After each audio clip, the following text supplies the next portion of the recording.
सबसे बड़ी समस्या। कुछ समय पहले की बात है, एक महाज्ञानी पंडित हिमालय की पहाड़ियों में कहीं रहते थे। लोगों के बीच रहकर वो थक चुके थे और अब ईश्वर भक्ति करते हुए एक सादा जीवन व्यतीत करना चाहते थे। लेकिन उनकी प्रसिद्धि इतनी थी कि लोग दुर्गम पहाड़ियों, सकरे रास्तों, नदी झरनों को पार करके भी उससे मिलना चाहते थे। उनका मानना था कि यह विद्वान उनकी हर समस्या का समाधान कर सकता है। इस बार भी कुछ लोग ढूंढते हुए उसकी कुटिया तक आ पहुँचे। पंडित जी ने उन्हें इंतजार करने के लिए कहा। 3 दिन बीत गए। अब और भी कई लोग वहां पहुंच गए। जब लोगों के लिए जगह कम पड़ने लगी तब पंडित जी बोले, आज मैं आप सभी के प्रश्नों का उत्तर दूंगा, पर आपको वचन देना होगा कि यहाँ से जाने के बाद आप किसी और से इस स्थान के बारे में नहीं बताएंगे, ताकि आज के बाद मैं एकांत में रहकर अपनी साधना कर सकूं। चलिए अपनी समस्याएं बताइए। ये सुनते ही किसी ने अपनी परेशानी बतानी शुरू की, लेकिन वो अभी कुछ शब्द ही बोल पाया था कि बीच में किसी और ने अपनी बात कहनी शुरू कर दी। सभी जानते थे कि आज के बाद उन्हें कभी पंडित जी से बात करने का मौका नहीं मिलेगा, इसलिए वे सब जल्दी से जल्दी अपनी बात रखना चाहते थे। कुछ ही देर में वहाँ का दृश्य मछली बाजार जैसा हो गया और अंततः पंडित जी को चीख कर बोलना पड़ा, कृपया शांत हो जाइए। अपनी समस्या एक पर्चे पे लिखकर मुझे दीजिए। सभी ने अपनी समस्याएं लिखकर आगे बढ़ा दी।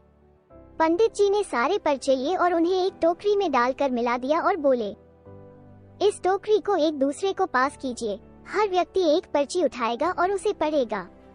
उसके बाद उसे निर्णय लेना होगा कि क्या वो अपनी समस्या को इस समस्या से बदलना चाहता है।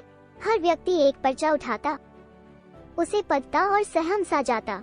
एक एक करके सभी ने पर्चियां देख ली, पर कोई भी अपनी समस्या के बदले किसी और की समस्या लेने को तैयार नहीं हुआ।